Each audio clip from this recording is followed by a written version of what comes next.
Hi, I'm Twinney, and I welcome you to the fourth instalment of the Reach Out to Natural Horsemanship DVD series. We are here in Greenwich, Connecticut to bring to you the art and the benefits of longlining, or ground driving as it's also known. You will see in the DVD a young horse being driven, which I will be demonstrating. You'll also get the chance to see some of my students in action as well. Remember that longlining is about bridging the communication from the body language to the mouth, and not about expertise in dressage. You will learn how to read your horses, how to communicate with them, and how to respond. You will see how we have all developed our own style and accent. Once again, the students range in expertise from novice through to professional, as do the horses. Longlining has often been described as riding from the ground. It's a wonderful tool to introduce young horses to pressure on the bit and prepare them for their first ride or harness. It teaches them the basic aids of slow down, stop, speed up, change direction, and backing up. It helps them become more comfortable with movement on their backs and around their sides, while gaining confidence and not having to be exposed to the rider at the same time. In the highly sensitive and vulnerable area known as the mouth, you will begin to learn to receive aids from your hands rather than taking each cue from your body language on the ground. And unlike the lunge, longlining will introduce young horses to the feel of your hands. But you should be experienced with longlining older and wiser horses before you venture into starting young horses under saddle. It's really not advisable to put green people and green horses together, as green and green makes black and blue. Longlining allows you to work your horse on both sides while maintaining the same rhythm. You can alter the size of your circle, incorporate trotting poles, jumps or other obstacles such as the tarpoling. It's a wonderful way to bring your horse back into work, having had time off either with an injury or a holiday. It's also a valuable tool to build muscle, increase fitness, or purely get the edge off your horse in order to ride. By applying equal pressure or adapting it when needed, you keep your horse balanced and have extra control in times of need. I personally prefer to longline off the halter with young horses for the first few times and gradually introduce the bit, although on times they might be carrying the bridle and the bit, and you'll see that on the DVD. I also recommend for students to learn the procedures off the halter, and when they feel confident and comfortable with it, they can graduate to longlining off the bit. Here are some benefits to longlining. Introduce your horse to bit pressure. Desensitize him to tack movement and the lines. This is a bridge to the rider's leg aids. Your body language leads to hand guidance. It's a chance to create a balanced horse. Your horse is exercised and muscles develop. Rehabilitate your horse if he's had time off through injury or a vacation. You can also warm up your horse or release any excess energy. Introduce and expose your horse to new objects. And for a problem horse, it's a good explanation of aids. And finally, you can observe your horse's movement from the ground and do much, much more.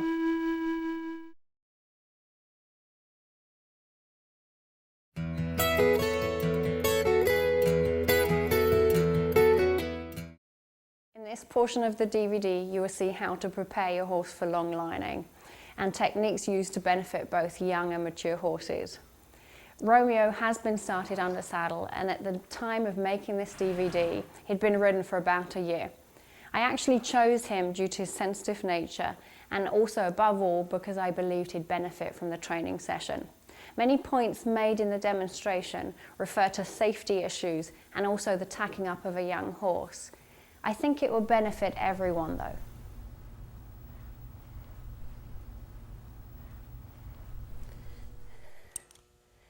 Now for your young horses and the starting of them, you can do a few things. One of the things is to set the line out behind your horse so that they get to experience it, to see what response you're going to get. But you can also introduce yourself into their vulnerable areas. A nice place to begin is at the withers. That's where the mutual grooming takes place. So they're very willing for you to come in there. You're looking for areas that they like. Some horses really like it here. You can use that when you put a saddle on because you'll distract them with something comfortable, and they like that. You're also testing how they're going to be with the girth. So you can pet under there and see if they really bring in their skin and they jump away, you're going to have issues getting the girth on. Test for the back feet to see if they're going to kick by staying in the shoulder and reaching to the hind end. Your object at this point isn't to pick up the feet, but rather see what they're reacting to. Lots of positive reinforcement. He's allowing you into this side. He hasn't moved his head, so he's quite willing that you go to the offside. Both hands are on your horse as you do this.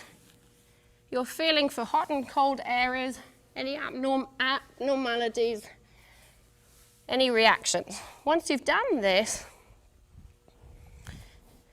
generally you will pick up the feet. He's less likely to let you in on the inside. He knows that everything occurs on the near side. You pick up the feet. And what you're doing at this point, it's hard for him to feel it because of the bandages and everything. What you're doing at this point is asking for them to offer their defense mechanism. So their defense being the chance to flee, and you're taking that away. So just to show it on this side, step into the shoulder, parallel with the horse's leg, and just generally massage the tendon to see what they're willing to give. Now this will alter depending on your horse and his ability. If he's never had his feet picked up, your aim isn't to teach him that right now, but rather the willingness that he's taking away his defense, that's all. There we go.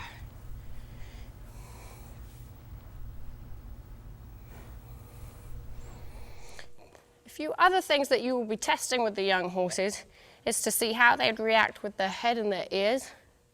So he'd be fine to bring the bridle over. You'd ideally want them to give to the pressure from the top a little bit, like that. You ideally want your horse to be able to take the bit, there we go, and lower his head into it. So this just takes moments to teach them, there we go, to lower the head. It's a nice little thing to do. You're putting pressure behind the ears. When he gives somewhat, you're releasing the pressure.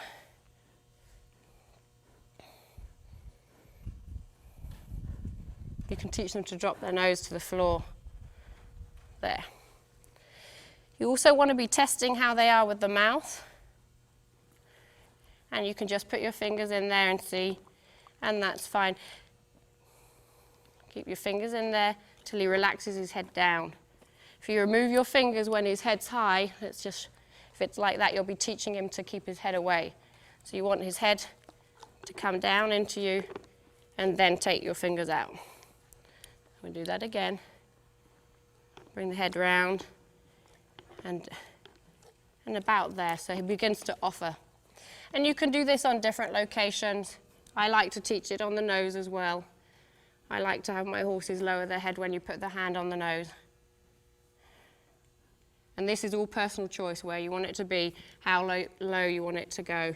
But that means that when you come with the halter and the halter touches this area, they're going to lower their head into it and they offer to take the halter, like that. So that's all good stuff, all the things you can do to train them before they go forward.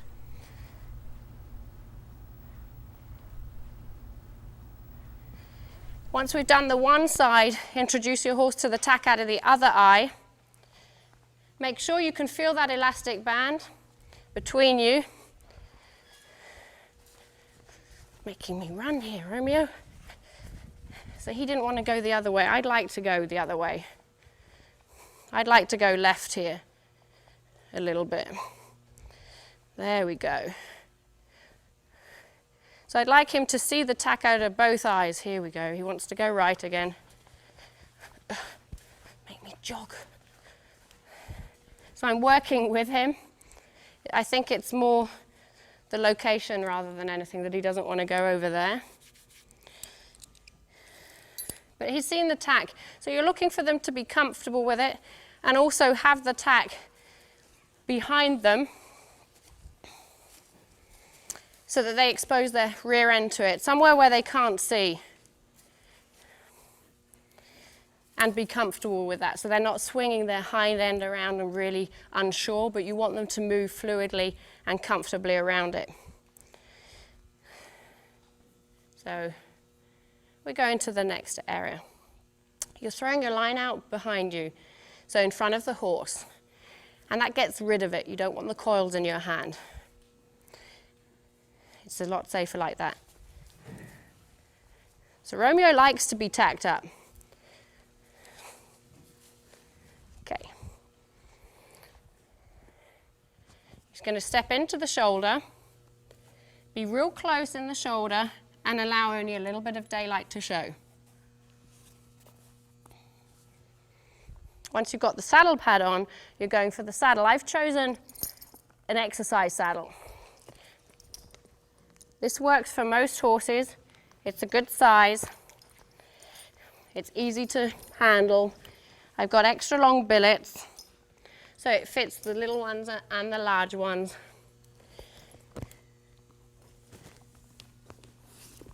And you can place that over your horse. You're putting the girth forward so that you can remain at the shoulder, praising your horse as you go. That means you're in a safe place.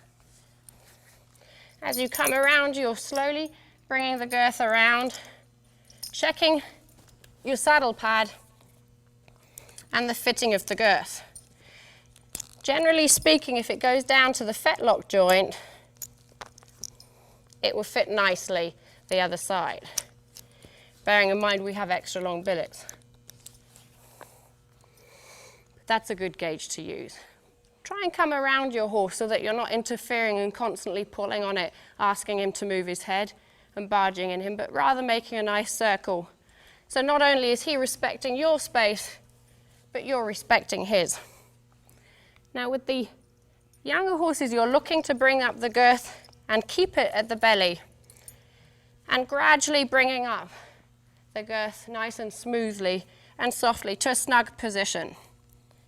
The first one would want to be in safely, so that if they bolt away, the saddle doesn't slip back.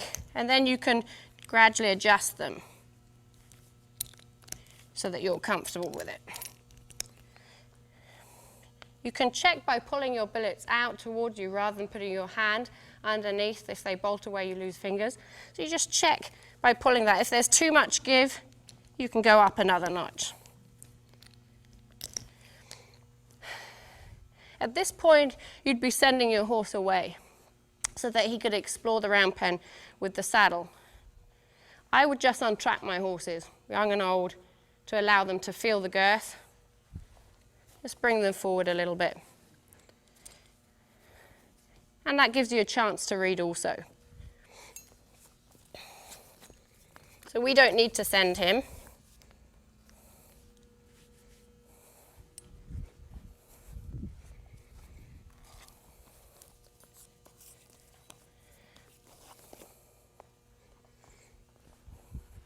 I have a leather strap here that I'm hoping will fit. It's just a stirrup leather. You feed that through the stirrup irons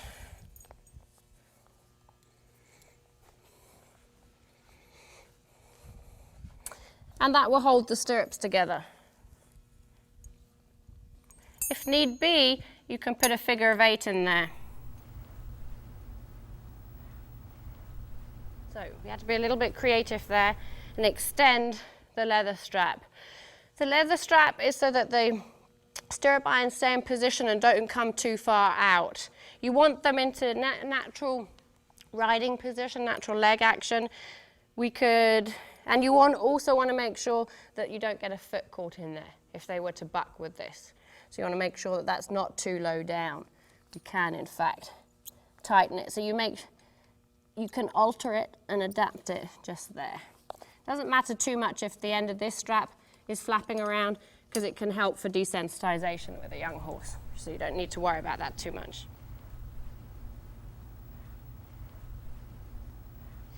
For your second line, you're going to throw that out behind you so it's out of the way. Feed it over the saddle, right to the ground. This will allow it to reach to either your bit or your halter. Come on around. Stay away from putting your hand through the stirrup iron and feed it onto the offside. Keep an eye on where your feet are. Keep an eye on that you're in the right position with these lines. So I'm going to step over it. This one, your horse is going to be free for that moment. You just slip it through the stirrup iron and you're ready to go. Now you can make the decision here if you want to just flick it over the rump or allow him to leave and get the line over during a turn. That's really your decision. If they've proven to be very sensitive and unsure, you might want to not flick it over as they break away. So you can just ask them to break, use the body language, step back and behind and flick it over. You can do it like that if you like. So I'm going to allow him to explore a little bit. Same body language that we've had before. So the eyes are on eyes, shoulders square, advancing forward on the circle, just the same. You just happen to have two lines in your hand. That's all. Okay, when they're happy in their direction, you can decide if you go up or down the gates. To begin with, you will incorporate more of your body language because they won't necessarily know what to do with the lines. They're naturally into pressure, so if I took hold of it, naturally they would take their head outwards, so they'd need to learn that. I'm going to bring him down to a walk. I can do that now with the lines because he knows lines. So the outside line a minute. Just get him to walk. Now, walk is the harder gait for people to learn long lining on. You step further into the hind end, so you're in the driving position, to keep them moving forward rather than being on that optimum level, that optimum point. See, on the trot, you can stay square with the shoulders. Now, he's beautifully sensitive, so I can use minimum amount to get him to go up to the canter. If I keep my hands gentle and quiet here by my waist, when I raise them, it can be a cue. So my hands want to be nice and gentle and open. I'm going to bring him back down to a trot. Nice and gentle and open so that they begin to mean something. You can choose to long line with two, making such a tight circle there going around here. You can choose to long line with two hands if you're more familiar and comfortable with that. Otherwise, you can go for one. Now, when you prepare them to turn, we need to be bringing them off the wall, creating space. That's the inside line. Once we have enough space, step ahead of them a little bit, block that area, and contact on the left line. There we go. So I did that very slowly for you. We're going to do many more so that you can see them. See how he reacts to the hand motion? You want to know that because, in effect, he's listened to my body language there and gone up to the canter. So do not reprimand him for something that your body's stated. I'm going to bring him down to the trot. I'm going to bring him in a little bit. I'm going to create this nice turn. And then I'm going to use the line. So contact on the right line and cause a change. Keep actively involved. You're watching your horse's motion. Now, the quantity of pressure that you're using is really closing your fingers. That's it. That's all you're using. You don't need to pull on them. I'm going to show you this. So there's my hand. I'm closing my thumb. I'm going to close my other hand. Just had to change it to the two hands. I'll show you again, and I was over there. Close your fingers to bring him off the wall. I'll try and change him over there. When I want to change directions, close my thumb. Bring the lines to the inside. So your ends of your lines are always on the inside, out of the way, less likely to get tangled up in them. You'll notice that I tend to long line with the one hand, and the second one will keep the line away a little bit more. So to slow him down, he knows the body language. I'm not going to opt for body language because I'm teaching him pressure. So he needs to slow when you close your fingers. Now, if it was a horse that found that hard, I'm going to ask for him to slow with the line and reinforce with the body. That will allow him to learn, and it will integrate and it will cross over. So again, if he didn't respond to forward motion from the legs, I can reinforce with the body. So another nice way is to do a rolling action, which will become the leg action to bring him up. So I don't need any body language. If he found that hard to learn, I will ask, cue him, and then reinforce, gradually reducing the quantity of body language that I'm using so that he learns the lines. So the long lining will allow you to teach left and right. Here's your right, and here's your left. Now keep a nice straight turn as you do this. So your body language is important, that if you opt to use it, you're going straight towards the head on the turn. So we bring him in off the wall on the inside line. If I want the body language, keep a straight line over. Rather than reducing the quantity of pressure in the pen, causing him to turn in, I want to be clear that he needs to turn out. So we're going to bring him down to a walk again through the line, because he knows the eyes, just holding steady so that he hits the end of the line, and he'll feel that. So it's a little bit uncomfortable because he's hitting a solid object. So what you will have been teaching your horse is the left and right, the coming off the pressure, going forward through the line motion and slowing down. So those are the things he will have learned. Now he's cutting in just a little bit there. So in order to keep him out, I have two options. I can create more pressure on the shoulder. He's going as a forward motion for that. He's that subtle. I'd like him to walk though. Can either create forward pressure or, of course, take hold of the outside line to keep him out there a bit more. So either or. Now as we walk, there's other exercises that you can do. This is something that you might do on the second day with a young horse, is take them through the center. They feel comfort from the outside of the round pen wall. So they find it harder to walk through the center the first day, but it's nice to do this. You tuck in a little further behind, staying at an angle so that your eyes can be on his eyes, and gradually introducing the turns. Keep trying to keep your lines on the inside.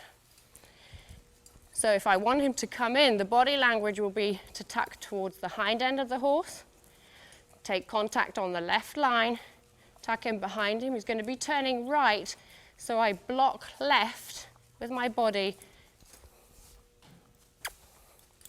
there, and contact on the right. So I opted to use my hand there a little bit as well. So the turns, we're going to bring him down to a walk again, down to a walk. Bring him through the center of the pen with a nice soft hand. You're literally just closing your fingers. I'm blocking this as an option with my eyes on eyes, contact on the left line, nice and smooth. And I'd want him to be smooth on that turn and not going up into the trot. He went up just after the turn. So I'd want those turns to be smooth. Again, with your young horse, you also want to teach them to be able to stand. On the first day, you're doing a half turn, facing them to the round pen wall to teach them to stand, and then you back up. As you go along, it's nice to have them to be able to stand on the outside of the pen, so they begin to learn that they don't turn in each time, because otherwise you'll create a horse that turns either to the round pen wall or does some kind of turn. It's nice to teach them to stand straight and flush against the wall, that they understand that also. You can get forward motion just by advancing towards him, and you'll practice the stops. This is something, again, that he will need to know are the stops. Now, as they're older, you can take more contact, you can begin to work on the outline of your horse, and you can also bring them into tighter circles. and create work like this. Here we go. Keep your body language moving, eyes on eyes, shoulders square, keep the rhythm and the flow, and you can begin to work him in a tighter circle. So the right hand will deal with the rump and the hind end, and the front will deal with the bend. And this is where you can decide how much you're looking for and what you're looking for. But obviously, you would be looking for him to soften in this. You'd want his head to come round a little bit. And he heard that. So he's working on that more and more. So whatever you do on the one side, let's work on that, you also want to be doing on the other side. So if I do a tight circle, that way around, watch your lines. They're great lines. They manage to get knots every time you use them. So make sure you're aware of what's happening with them. I'm going to slow them down again with that outside line. And it's really personal preference as to how you use them at this point. One hand or two. See, the head motion that I used just then created the forward motion. Something I just happened to see that a lot of those horses would do, and I like it. I like it so subtle. I'll see if I can get him to slow. Okay, so we've got him carrying better.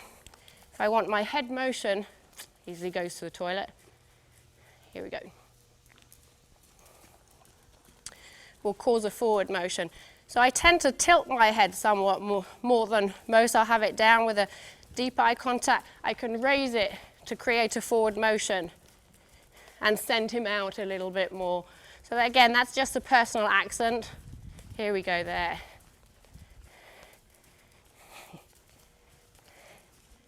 I like that. I like that when they begin to work with you. Okie dokie. So he's carried on both sides. I'm going to, easy, easy. If you would like to work with voice, just so happens I said easy there, by all means incorporate it. Again, you're looking to put in your cue prior to the action. So if I want him to trot on, I don't know if he does, trot on, and then I could incorporate a body language so that he learns trot on. And again, I'd be going walk, and then ask him to slow, so that you begin to teach him the words that he needs to know. I haven't used it because I'm demonstrating body language to you, so that's why I haven't put it in there. He will communicate the same way, so there will be some head dropping that comes in. There will be some relaxation taking place. And when he's tried something hard and he's done it, he'll lick and chew. So if he finds the tight bends a little bit difficult, and I allow him to stretch out, he's going to lick and chew because I've released that pressure. I've released him from that commitment.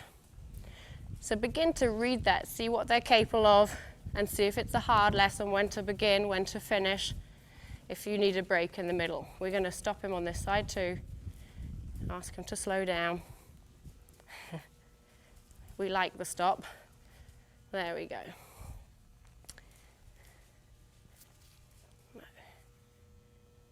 Right. He needs to know it's okay to move those lines.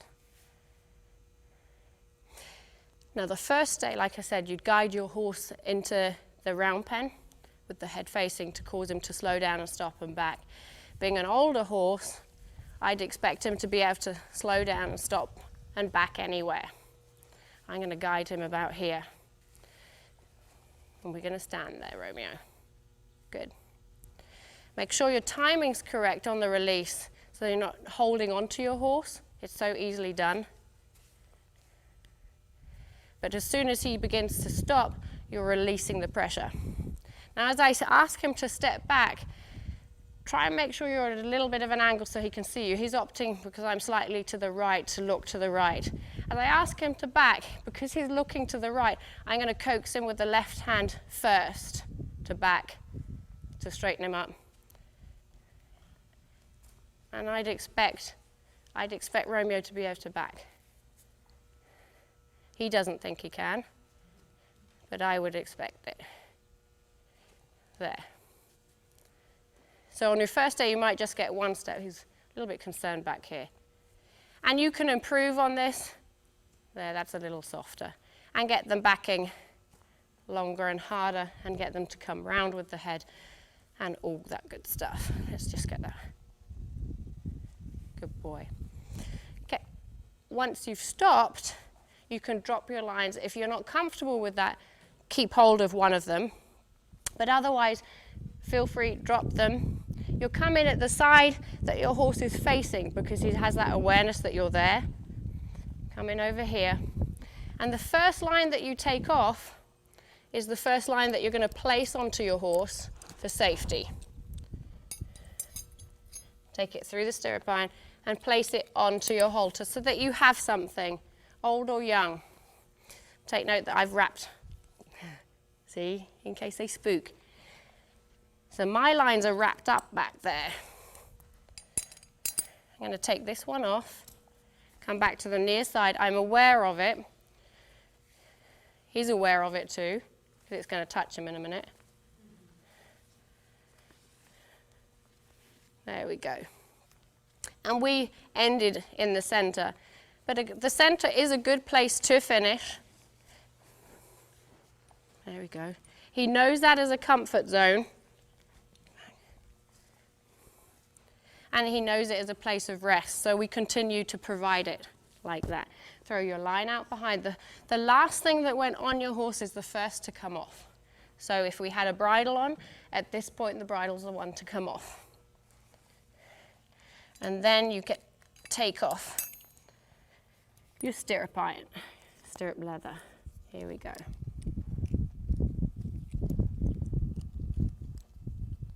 Make sure that you don't have a loop in your line around your arm, so that if he were to take off, you're quite safe. This is just going to go over my arm right now.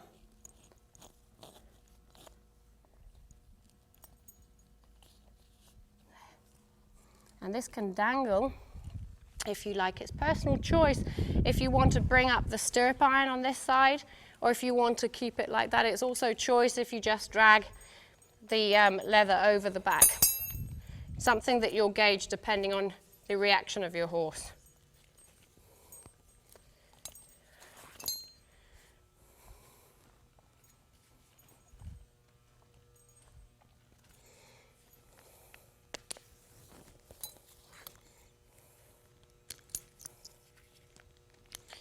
So maintain your position at the shoulder. Decide if you want to drag this over. Now at this point you're looking for your horse to stand and you to remove the saddle, which means that your horse shouldn't be backing away from it, but rather you should be backing away from him. Which will mean that when you come to untack them, you're teaching them to stand rather than move around it. I'm just going to dump it there for a minute. I'm going to bring him over to this side, and you spend quality time in here with them so that this doesn't become, see the licking and chewing, it's all over, so that this doesn't become just the place of work, but rather there's other things in here, some quality time. If they come to really dislike the pen, do things in here, groom them in here and love on them, allow them to turn out, something like that, so that it's just not related to work continuously.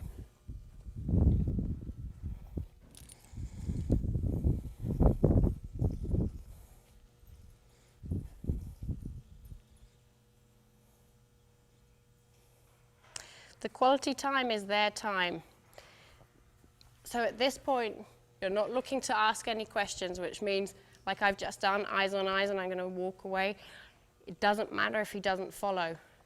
I actually ask something by doing it. You're not looking to ask anything. You're looking to break away and give your horse the chance to just be. It's his decision if he'd like to go and smell around or roll, if he'd like to come over here. That's all his decision. It's not a reflection of your work or who you are, and even the relationship. It's not a reflection on anything like that. It's more his choice. It's his downtime.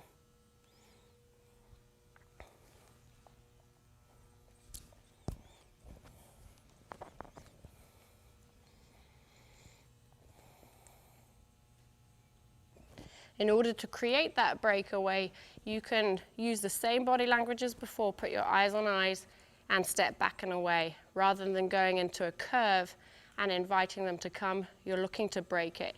You can also do it by walking away in a straight line. That would do the same thing.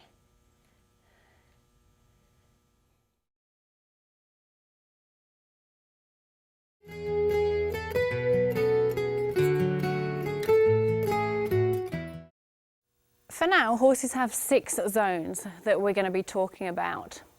Beginning with the zone of awareness, this zone is approximately 1.5 miles away for an untouched or wild horse. And this means that they are aware that somebody is approaching, or in fact a predator might be approaching, or some kind of movement. With a domesticated horse, this area could be far less, and it might be 100 yards away, assuming that there's no obstacles in the way. The second zone that surrounds the horse and is somewhat closer would be the zone of decision. And it's in this zone, it's where your horse makes the decision if they're going to run away, in other words, flee, or if they're going to stay. This zone can vary in its width, and it may be about 6 feet away, but again, it could be as far as 100 yards. And as the horse trainer or person involved with the horse, it's up to you to find out and determine where that location is. The third zone would be the interpressure zone. Horses are by nature into pressure. That means that they will lean into anything that they fear may cause harm, and they put their whole body weight behind it. So naturally, if we were to press against a horse, they would lean back. It's only when they're taught to yield would they come off the pressure. This phenomenon has been developed over about 54 million years, and it's part of their survival trait. They've developed it when they're being attacked, that they stay and lean into pressure should a cat or a dog be getting hold of their intestines or their throat area. They're in fact waiting for a moment, for an instant release where they could run and protect themselves. So this interpressure area can go for or against us. When we're starting a young horse under saddle, it's a benefit because the horse will lean into pressure when you're putting the saddle on. And it's not until you come away into the area of decision that your horse may leave. He may feel the girth and suddenly buck. When you're ground driving a horse, it could go against you, because if you're into the interpressure zone, your horse may slow down, shut down, or stop. So in order to avoid that, you're working on the place of optimum performance, which is right on the boundary on the decision zone. Those are the 3 you're going to be aware of for now. Now we have a further 3 areas that we're going to focus on. One area is the driving zone, and the driving zone takes place behind the horse's girth area. And it could vary, again, and it can be from about here as far back as this area. Again, you're determining it. Now, anything from the driving zone of the horse will create forward motion. So as you step back and away with your shoulders square towards your horse's shoulder, your eyes on eyes, and you're behind the girth area at a 45-degree angle from your horse's head, that's an optimum place to drive your horse forward. Now on an opposite scale, anything from one side of the horse's shoulder all the way around to the other side of the horse's shoulder becomes the blocking zone. In the blocking zone, you can cause a horse to slow down, to turn away from you, and you can also cause a horse to draw into you and come towards you. So the blocking zone's wonderful, but again, if you creep forward into it while you're trying to create forward motion, you're actually going to cause your horse to stop or slow down. The final zone that you need to be aware of is the kick zone. And as you can hear in it, the statement there, the kick zone will go as far as the horse's legs extend, so all the way out here. However, when you're working in proximity of horses, you can never move out of the way fast enough, and your intuitive response will not be quick enough to move away. And therefore, the kick zone will act like a bubble all the way around your horse, so that if they are to spook or turn rapidly, you're never in the kick zone. With all of this in mind, when you prepare to drive your horse forward, you're looking for the optimum place to stand. So you will step back and away at an angle of 45 degrees behind your horse's shoulder, out of the kick zone, creating forward motion. Once you've established the forward motion, you're looking to work on that area, and there's one little cross where that will be to create optimum performance.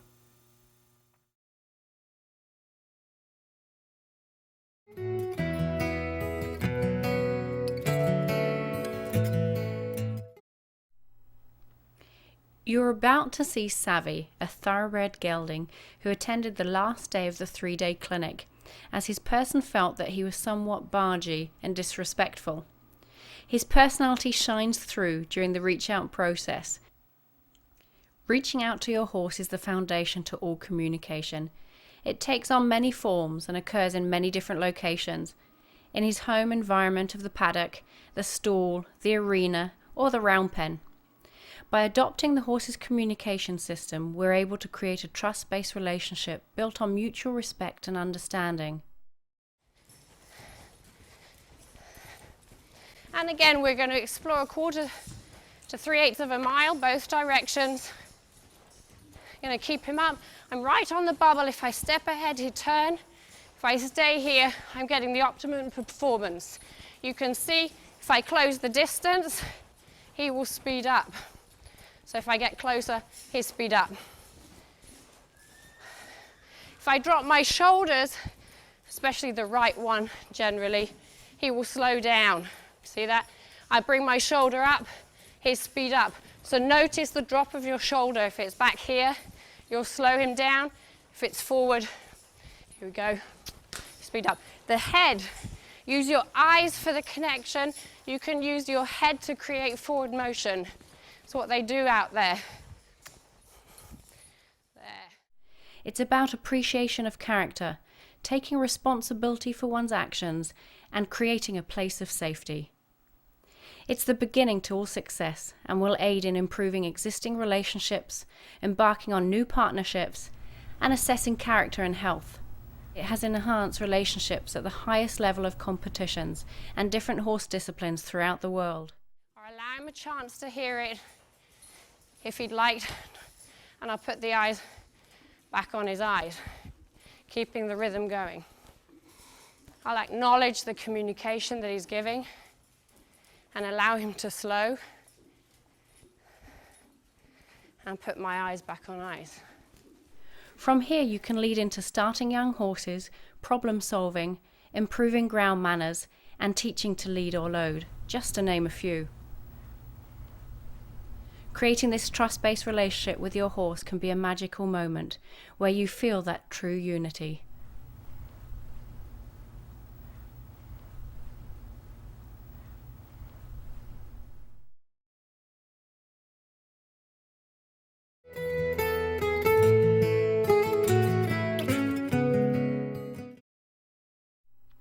Remember that any new equipment should be introduced to your horse in a safe environment such as the round pen. Your horse should feel like the round pen's a place of safety, a place to learn, but also to relax.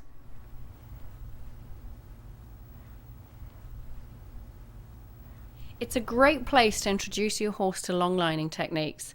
The size of the round pen varies, and I've worked in round pens ranging from 35 to 75 feet.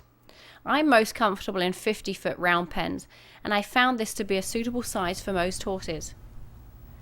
Most long lines are 30 feet in length and therefore are an appropriate size for you to be in contact with your horse, while at the same time it's less likely that you will lose them. If you don't have access to a round pen, that's quite alright. You can work in a small arena, a sand paddock, a grass area, or a picadero. You want to consider the size of the area though. If it's too small, you can cause too much pressure or you could get kicked. But in turn, if it's too large, your horse could run away with you. Ensure that the footing is correct, that the area is free of obstruction, and you are ready to go.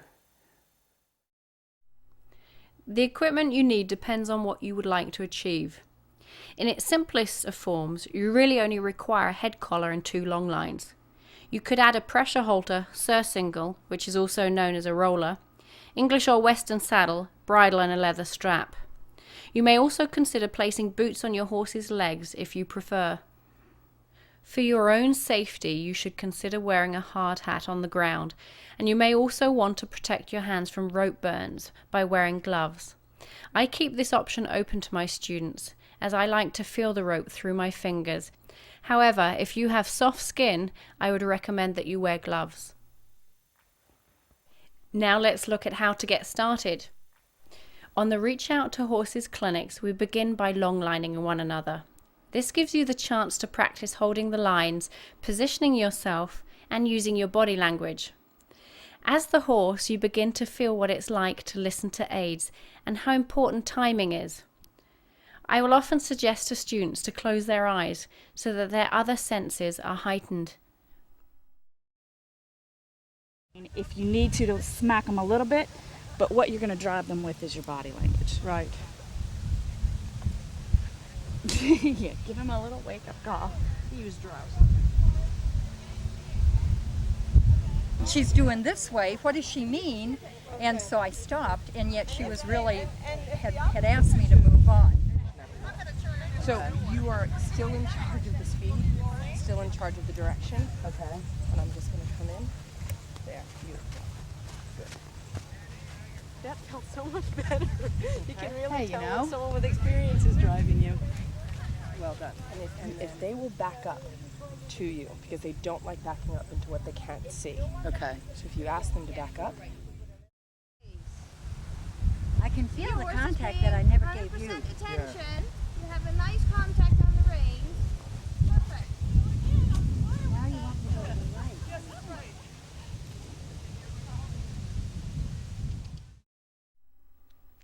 A nice way to introduce your horse to the long lines is to begin with one single line.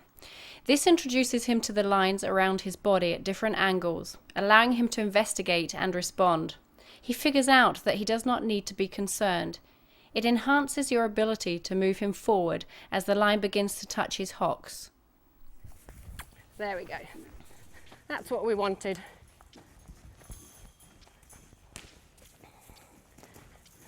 So you can see that he's never had a line behind him before. This is Rainbow Connection's first day. He's a little We have worried. reached out to one another and I have completed the vulnerable areas and feet. Now he's being introduced to the single line in preparation for his first long lining experience. So I'm trying to keep it pretty loose back there. My eyes aren't on his eyes. I'm going to let him have that. My eyes weren't on his eyes, so I wasn't sending him, but rather allowing him to explore that line and gradually get used to it. There. We do it again. It's pretty loose back there. But he can feel it against his hocks. I'm letting him do that right now.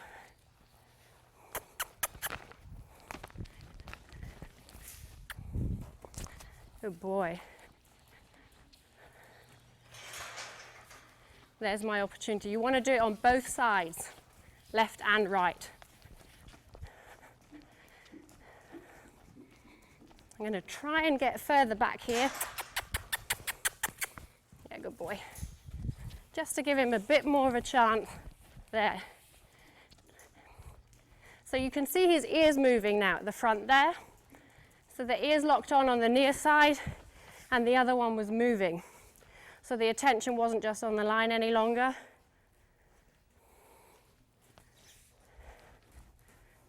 Good boy. Boy. And although he wasn't walking with it, he certainly wasn't kicking at it or scooting away. So it gives you a read, gives you an idea of how he's going to respond when there's two lines, but it also gives him a chance to feel that for a moment and not be overwhelmed with two lines too much.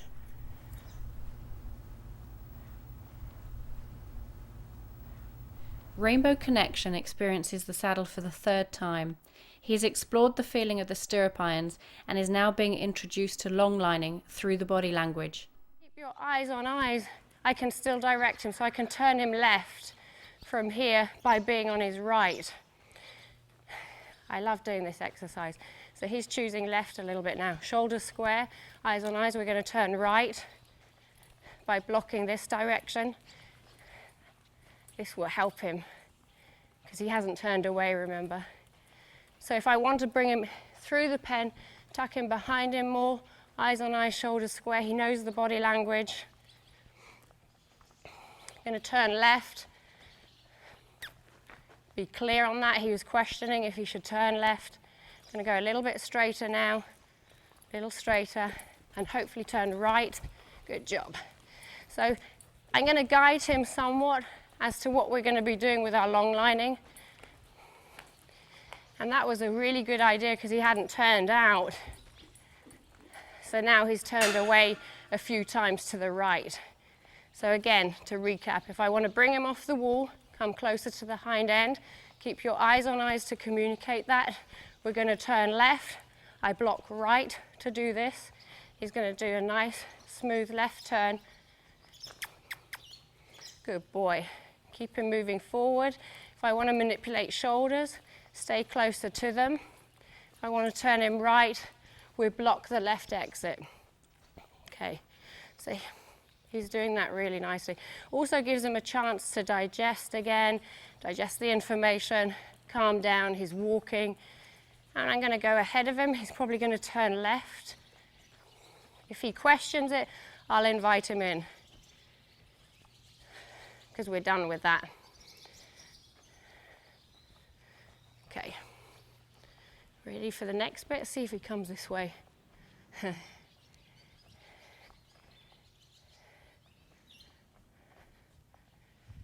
You can turn. You can turn. It's okay.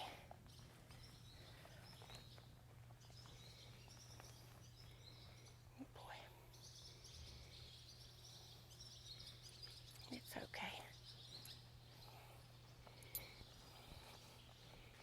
There we go. Good boy.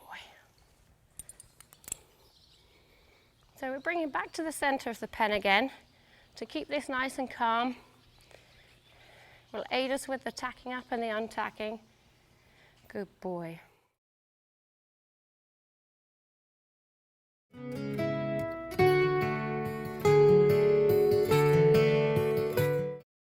Each action and movement you make influences your horse. The way you stand and walk, as well as your thoughts and intentions, create a communication system with your horse. Just because you have two lines in your hands doesn't mean that you can forget about what your body language is saying. Your open hand can create impulsion, manipulate your horse's shoulders or hips, and influence the direction of your horse. Make a conscious effort to know what each part of your body is doing and their effects on your horse. This is the time to practice incorporating your body language to create a bridge to educate and allow a proper response. For a more in-depth explanation, lectures and demonstrations, I invite you to view Overcoming Obstacles Through Communication and Demystifying the Round Pen. I would keep my eyes on him like you have, so you get a good read as to what Ted's thinking.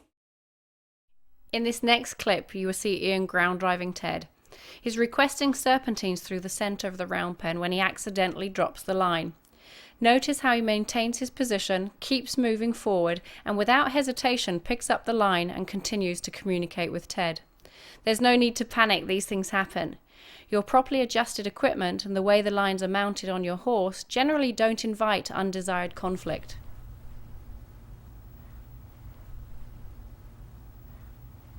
Marcus is working with Mac for the first time on the long lines. He has achieved a rhythmic forward motion. In a moment, Marcus inadvertently causes Mac to come to an abrupt halt. Marcus pauses, takes a step back, releasing pressure, and then takes hold of the line to invoke the turn. By taking these actions, Marcus lost impulsion through the turn. Mac has defined a clear boundary for his blocking zone, and when you enter this area, either his training or his sensitivity causes him to immediately stand. Longlining gives you the opportunity to learn about your horse, his pressure zones and his previous handling and training. Our job is to determine their personality and their past experiences while educating them to future needs.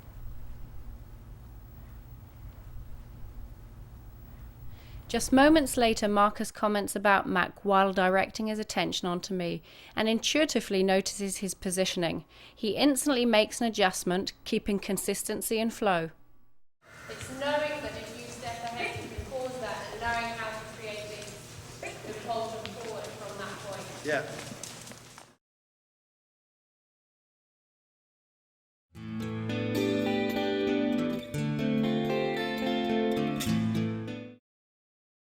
Rollo was an in-harness trotting horse for many years and wore blinkers, and so had very little experience interacting with human body language. The day before this ground driving experience, we put him through an obstacle course at Liberty, which he benefited from immensely. Now join Cynthia and Rollo during their longlining lesson and watch how Cynthia learns a number of key steps to create consistency and rhythm in her horse. Forward, so it's unpleasant when he's slowing, and it's pleasant when he's moving. So I'm not incorporating left, right, or slow, purely forward, because that's what he's reluctant to do. So then you incorporate your body language, eyes on eyes, shoulders square, forward motion to help him out, to figure out that that's what he needs. So it's obviously a different scenario for him than what he's used to. He's used to people being in the blind spot, probably blinkers, and less communication. So now we're getting forward. See how much forward. Good. Okay. So you can also tell that he's been lunged, for those that were asking about lunging. This horse carries his nose way out on the left side, but he's not turning. It's a carriage of the head. So that means he's been lunged. You'll see that his neck will cause to have a curve in it. It will go all the way down his back. So there's your thing about lunging. I'm sure Rosemary would agree, unless it's done correctly, and then it's fine. But what I don't want is my horse to be out of balance. You ready? Sorry? You can have him. He's moving now. So he's going to be yours. And you're just going to look at forward to begin with, Cynthia. That's all. Keep him moving forward and get comfortable with it. Great. So we're going to give Cynthia a chance to get comfortable with forward, because what will happen is he'll feel this crossover, and so she needs to figure out how to maintain it. So just like in all the other work you've done, you're going to keep that information coming. So you stepped ahead a little bit. You're going to stay back behind the saddle and drive him from here. When he goes, allow him to go. Now with this horse, you want to make sure you're behind the saddle, because otherwise he's going to stop. That's it. So you're working probably the flank area. So your shoulders are going towards his flank area. All right, the further back you do, you're going to bring him through the center. So about there. Can you feel that? Yeah. You're right on the bubble, because if you turn right with that hand, you're going to slow him or turn him. So we're going to take that turn. Oh, we are? Because you asked him to turn, so we'd take it. Now you could either decide to figure out his feet there. You can decide if you want to change this line, or if you're going to work with it. Okay, watch me. Yeah, I'm better. You're okay. Right. So you're going to keep him moving forward at a trot. Listening. Stay with me. That's it. Good. So when you bring him in, forget turning. We're going to make a tight circle. Just like that. Oh, bring him in? Yeah. I thought you meant in to turn. Okay, no turn, just bring him in, bring the left rein in, and then I'm going to go out again. Okay. Go out, widen it, mainly because I want you to feel the left rein. Bring him in again, and then I'm going to say, let's turn him. You're going to step ahead, turn, keep that forward motion. Okay, I'm going to show you another turn. Stay with me. So keep him out. Oh, bent outwards here. Keep him out. Bring him in a little. Prepare him for the turn. Okay, I'm going to let him go out again. Bring him in a little. Massage it. Let him go out. This is for you so that you can feel it and keep forward motion. Bring him in. When I come to turn him, a little ahead, eyes on eyes. There, and turn. Eyes on the inside. So this horse, you can be more reactive because he's not half as sensitive. Watch the lines there. But keep that motion. Keep this walk, this contact. Watch the line back there. Bring him in and let him go out. So that this, you see this rhythm? This circle that I have, that's what I want you to get. Because I'll be happy when you've got this rhythm, you can begin to think about turning. Okay. He's yours.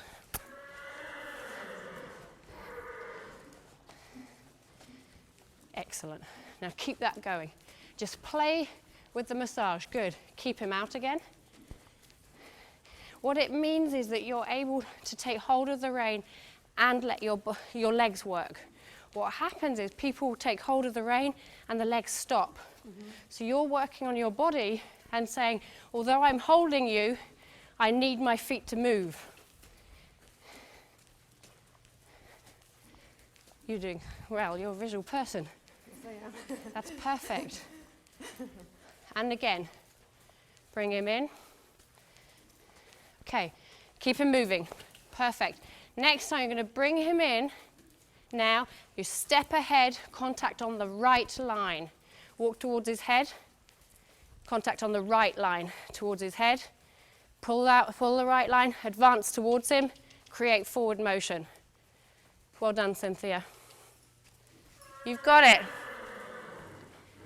Good job. So your hands are nice and soft. Good job. Keep him moving. He can do this. He can do it. So you're asking with your body language, you're reinforcing with the line, keeping the eye contact, the shoulders, and mainly the motion. When you're ready, anytime, once you've got the space, go towards his head, contact on the left line, pull it, and roll the right, and forward motion. Stay behind the saddle, behind the saddle, behind the saddle, towards the tail. Good girl. Good girl, that's nice. Keep practicing this. Much better. Is that your circle or his choice? Mine. Okay, so you're making a small I'm trying to circle. go out. Good. Atta girl. Keep the motion. Good job. Keep your shoulders square so you're not, that's, you got it. Bring him out.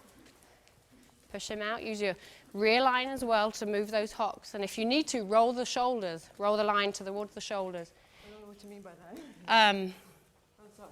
you just flick the line against his shoulder, and that will also help him. You're doing great, though, because he's moving. He didn't want to move with you in the beginning. So we're doing better. You okay? Yeah. Okay. I'm going to leave so you have more space because you're doing okay.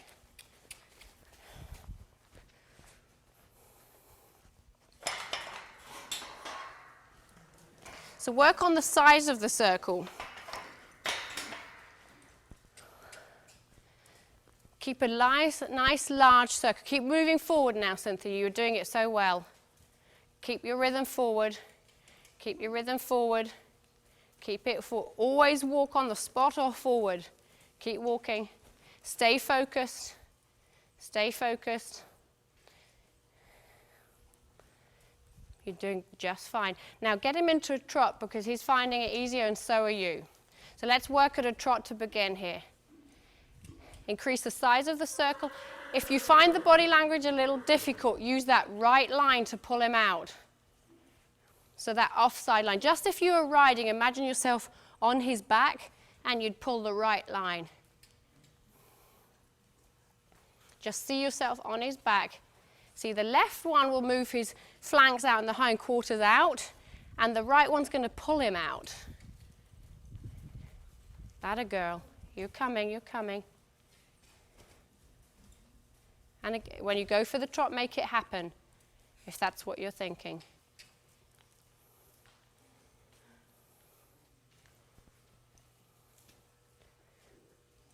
You're okay. Keep at it. Good. Let him go then. Let the lines go. Good. Good job. Keep it. You're fine. You've got loads of energy. Okay, just see that energy flowing. You're grand. That a girl. You have it. Good. Good job.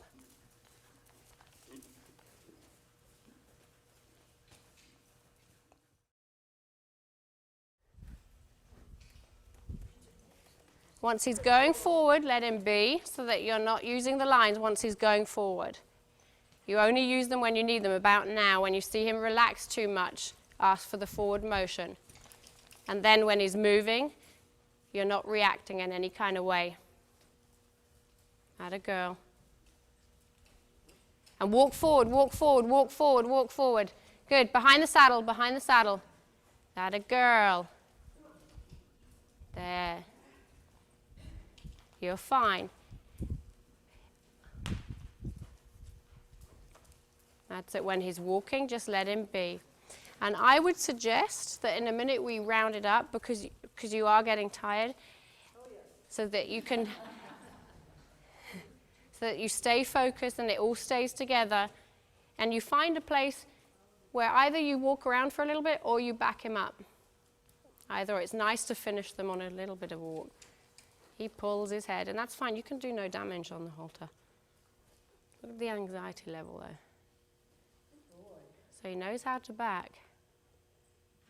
Put them down, one down? Drop. You can drop both. I reckon he hasn't shown many signs that he's going to kick the lines.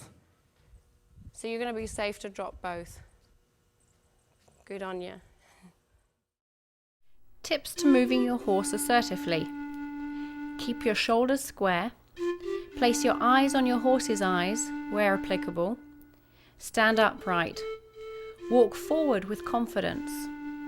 Drive your horse from behind the girth area, positioning back at a 45-degree angle from your horse's head. Bring up energy from within and send it towards your horse. Utilize the driving zone to obtain optimum performance. Display your hand to create forward motion. Use the hand closest towards your horse's head to direct his head and shoulders. Use the hand closest towards the horse's rear to drive his haunches. Escalate and de-escalate the necessary incitement level to create forward motion. Roll the line in a clockwise direction towards your horse to further enhance forward motion.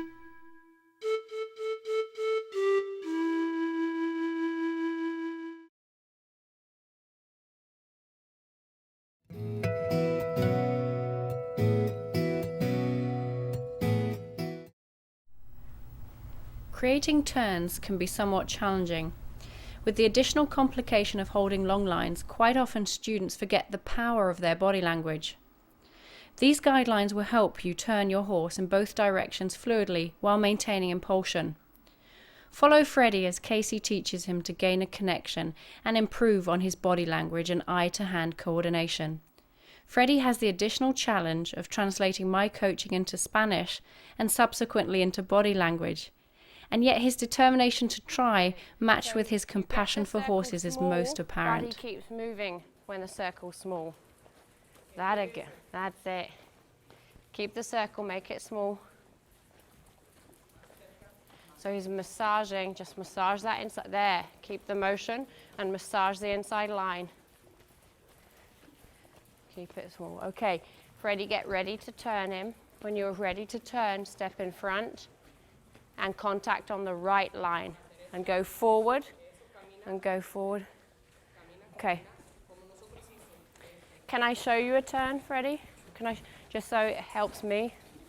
Great.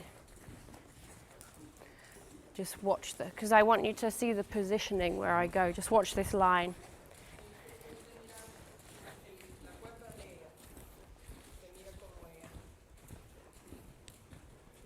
I've got to watch the line around my legs now. He just isn't giving me the chance. There we go. Easy. Easy.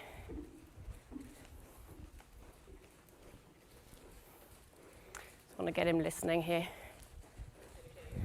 pressure on the other? I'm putting pressure on this one here. Okay. This one's the speed right now. See? And that one, I can collect him a little too. This one brings in, yeah. Okay. So look, watch your feet. So there's it. So I bring him down. I'm on the halter, so it doesn't really matter. Bring him down, watch your eyes. See, my plan is to turn him. I'm just trying to get some feel on here. There we go. This one will bring him in when we're ready. When we turn, he's so sensitive, which I didn't realize. Just gonna step ahead where, over there, right in a minute. We're gonna step ahead. Here, now he's calming for me. Good. Now I'm gonna step ahead.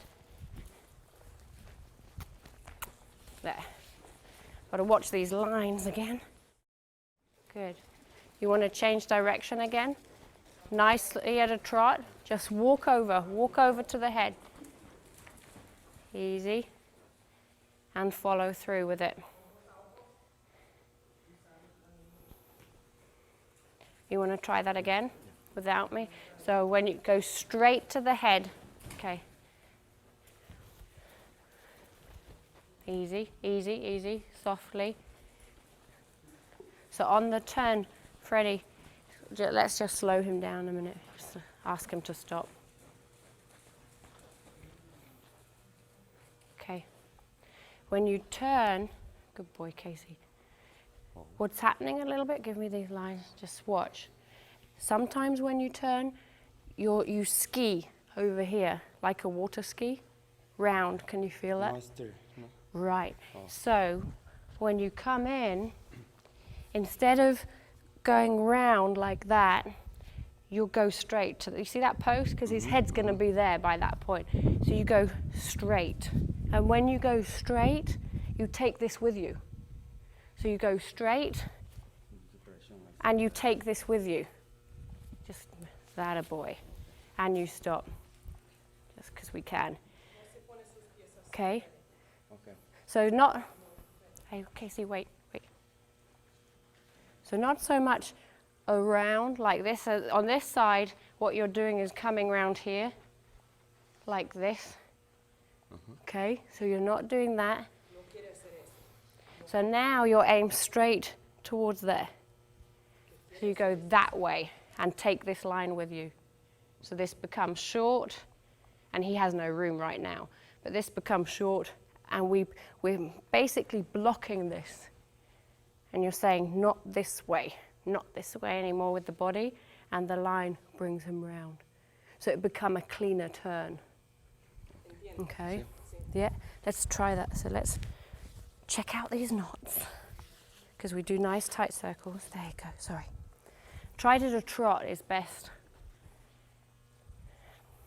Just see that you can feel this great turn. You've had some really nice ones today. So behind the saddle, that's good. It's good, Freddie. And the trot is easier. Behind the saddle again. Good. Jog on. Great. Get your rhythm, get your collection. So you've got his mind. Good. Get him concentrating. Bring him in with this right line in first. Right line in, more. So he wants nice space. Lots of space, yes. When you're ready, turn. Anytime now, go straight towards where he's aiming, to the head, whenever. And take the left line. You got it. Take the left line. Watch your feet. And let the line go. You're doing great. Bless him. Here's all these lines. Yeah. That's great. Some people will flick the end of the lines over before they turn. So in effect, these ends would be on the inside. And then before you turn, you put them onto the inside and then turn your horse. Then you haven't got all the hassle. Go forward again. Good. And begin to gain the connection. That's the important thing, that you begin to feel one another, not only in the lines, but also this rhythm and in your mind. So this time you didn't prepare him. This time you never brought him in, so there's no room for him to turn. If you bring him in so he has room to turn, it's better. So bring him in.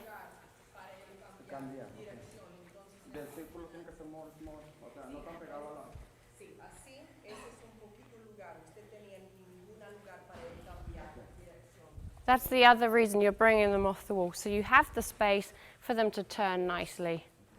Now he has like a meter or two. Left line, forward motion, stand up straight, up straight. So let's get him to stand up, because he's going round, which will go against him.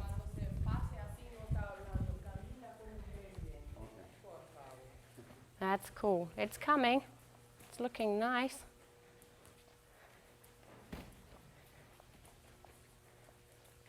It's good. Stay behind the saddle, Freddie. Back to the right. Great. And if you want him to trot, that's it. Get him to trot quickly. Keep that trot now, because he's thinking of coming down. Keep the trot. Gentle on that inside line. By all means, if you guys want to drive them forward into the halter, that's fine. But then you've got to be clear on this signal, because at the minute that's slowing. So if you want him to drive into it, then you've got to cause that impulsion from the rear to drive him into it, and not just hold the right one. Okay. It's fine. It's coming. And this long lining is something that takes time. Stay back behind the saddle. You want to get volumes of horses so that you get the practice. It can take you a good year to really handle different types of horses from young to old. So if you're going to turn him this way, let's bring him in here. We keep this motion going a little bit. Go towards his head, contact there, and forward motion. Okay, do you need it again? So get a little bit of activity. Keep the eyes on eyes, shoulders at his shoulders. The walk's the hardest to do this at. It's going to take him past the door now. If I need a bit of activity, keep that moving. Bring him in. Keep the motion on the inwards. Keep the motion. Eyes on eyes. Nice round bend. And keep the forward motion. Does that help? Is that better? Try that. So stand up. Get it up. Up. Arriba, is it? Alto, muy alto.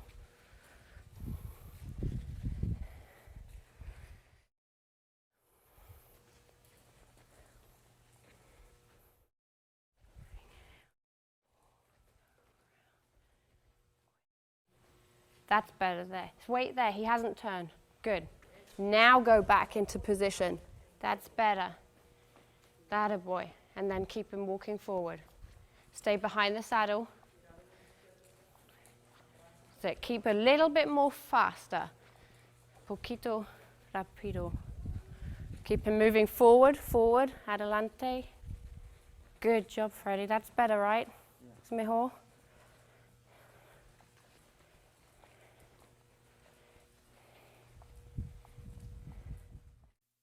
Here are some tips for your turns. Move in a straight line towards your horse's head. Allow approximately a quarter of the round pen to create a safe turn. Do not pinch the energy. This means that you cause a situation where the horse feels that he needs to bolt through a tight and unforgiving space. Follow through with the turn and maintain forward motion. Experiment with the sensitivity of your horse. Use as little as you need to turn your horse. Synchronize the timing of your hands with the turning of your horse. Incorporate body language, bridging the hand aids that will eventually take you to the saddle.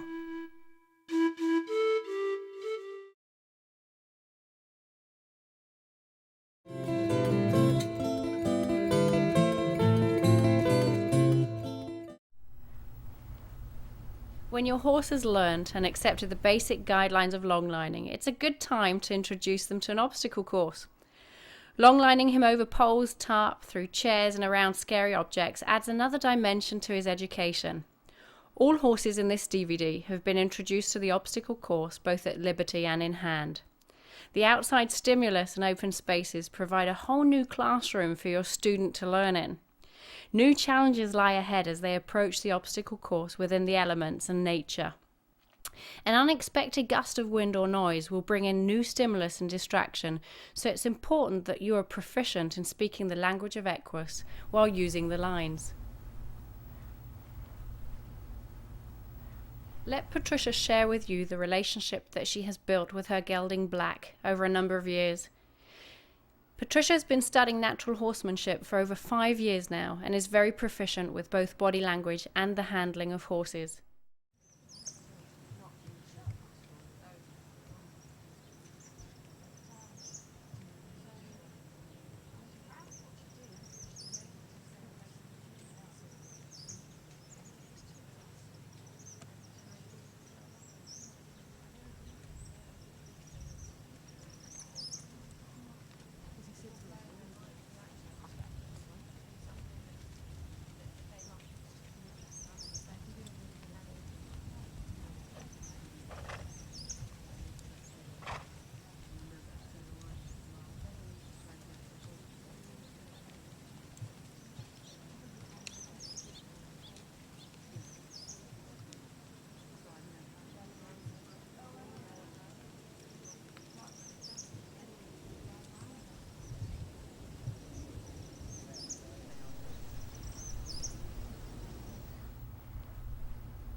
Michelle and Sancho Panza have a special relationship. They really know each other well.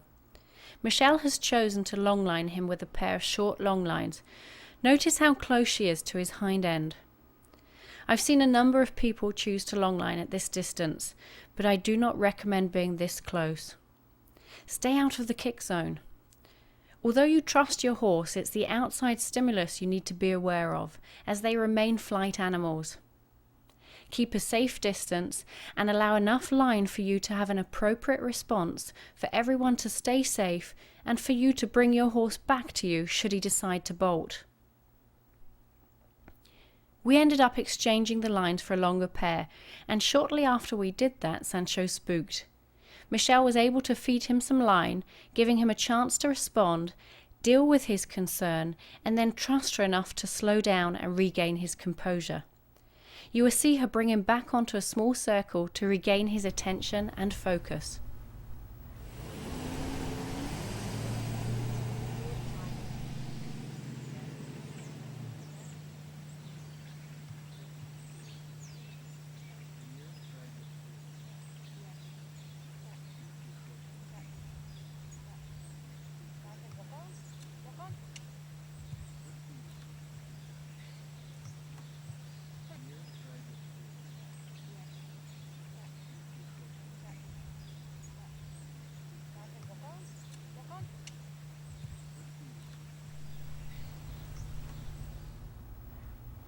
In this next scene, Black unexpectedly gets the line trapped underneath his tail. Watch how Patricia stays calm and keeps him on the circle, while at the same time giving enough slack in the line for it to come loose. Come back to turns if your horse gets too much for you, if he begins to pull hard or run away. Try not to hang on to both lines, as you'll end up water skiing. It's best to hold on to whichever line becomes the inside line and bring your horse's head around to you. A horse that you've reached out to will generally gather himself, and you can walk up to his head calmly and smoothly to provide reassurance if need be. Understand how the horse's mind and body work, bearing in mind that the horse needs to see new objects out of both eyes for the information to transfer from one side of the brain to the other. A proper introduction allows both sides of the horse to be exposed to unfamiliar objects.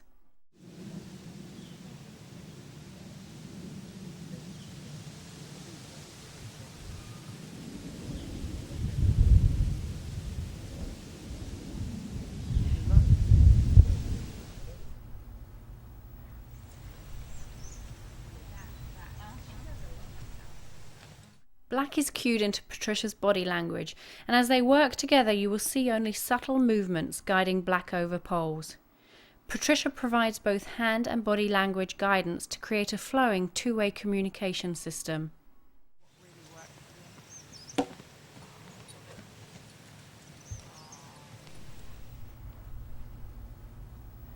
Walking or trotting horses over poles adds interest and promotes coordination.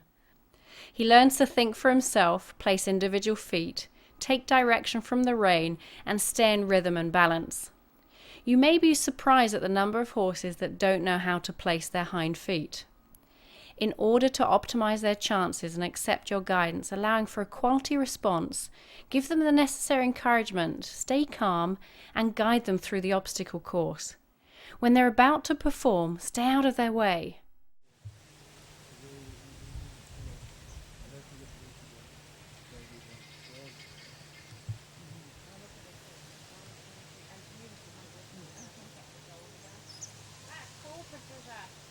You kept his shoulders straight and everything. Really nice. Some of it will be to your nose, but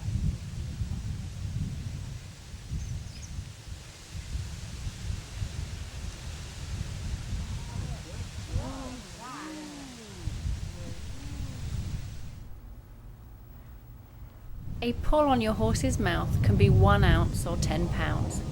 If it's a misunderstood signal or miscommunication and you end up forcing the issue and the horse becomes confused, 1 ounce can be a pull too hard. Allow the time for the horse to find the path of least resistance without becoming involved in a pulling contest. Apply a give and take motion to encourage your horse to step back, keeping his head straight. In effect, you are massaging the lines. It's important to ask for 1 step at a time, and maybe only a step on the first day if you're starting a young horse under saddle. Build on what you get and praise what they're willing to offer. With young horses that are being introduced to rein back, you can use the round pen to block their forward motion and eliminate this option. Michelle has opted to keep the offside line placed over Sancho's back. This can be useful when you're educating a sensitive horse, as the hocks can interfere with the line movement to the bit or halter. Sancho and Michelle have practiced ground driving for a long time. In fact, Michelle is preparing him for carriage driving, so this obstacle course is an ideal progression for him to get accustomed to new objects. As Michelle gradually drives Sancho towards the jump, he takes 2 nice jumps. In a moment you will see that Michelle drops away a little. Her intention alters and she becomes distracted.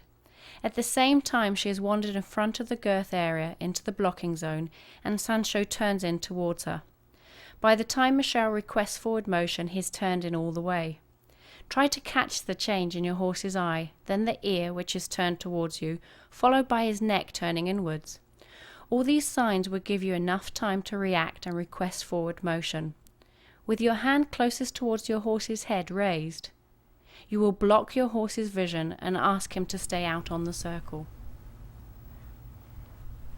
If you are educating a young horse and preparing him for his first rider, or indeed handling an unfamiliar horse, by now you will have a good understanding of his personality and character. By reaching out to your horse and establishing your individual roles before moving on to longlining, you are able to create boundaries and build upon a trust-based relationship.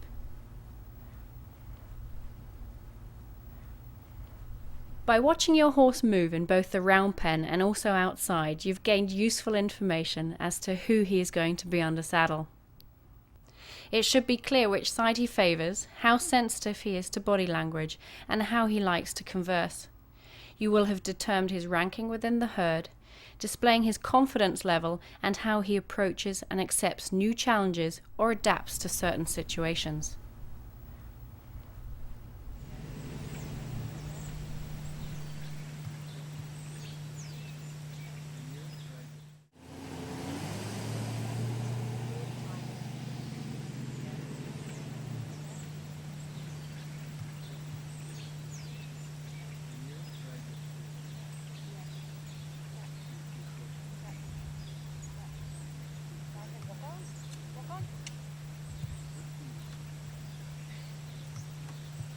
I'm very happy.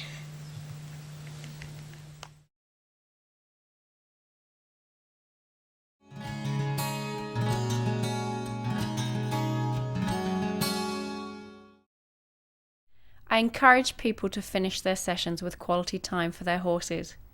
Quality time takes on many different forms, and it's so important that you identify what your horse considers to be quality.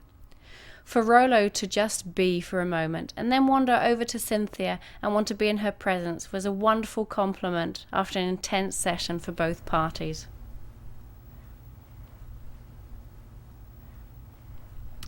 Ted was given time to roll. Stretch his legs, take care of an itch or two, and enjoy the feel of the sand all over his body.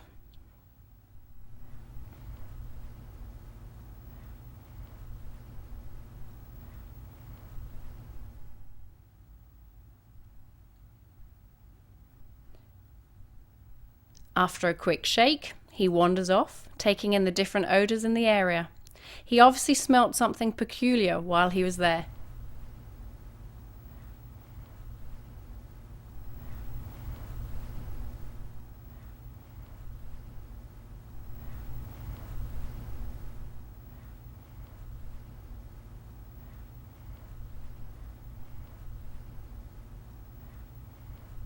If your horse hasn't been confined to a specific area, such as the round pen or arena, you can still discover what they appreciate, as Michelle has with Sancho. There's nothing like a bit of mutual grooming. Here are some key points to longlining. Introduce your horse to his equipment slowly, sensitively, and safely. Check your equipment and the fitting. Practice on experienced horses, gradually making your way to young green horses. Practice in a safe environment, such as a round pen, before venturing out into the open. Learn how to communicate with your horse through body language, energy, and visualization techniques. Practice with partners, understand your positioning and distance. Avoid pulling on your horse's mouth. Begin with long lining off the halter if you're unsure of the horse's reaction or of your own ability. Listen to your horse and his needs. Allow for expression. Be patient. Allow your horse to learn. Don't expect perfection from either yourself or your horse the first few sessions. Introduce your horse to new objects, an obstacle course and interesting challenges. Establish what motivates your horse. Keep the lessons interesting. Read your horse. This is an opportunity to gather information about his personality and character, his strengths and his weaknesses.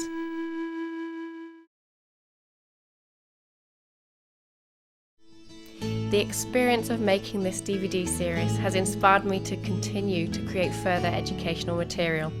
It has reaffirmed the importance of sharing a message through a medium that can reach people across the globe. By understanding how horses perceive the world and using gentle and kind methods, we can change the minds of people and improve the horses' lives one by one. This DVD has been made possible by the selfless contributions of the participants and everyone involved. It's been a pleasure sharing valuable insights into natural horsemanship with you. I look forward to bringing new and exciting sessions to you soon.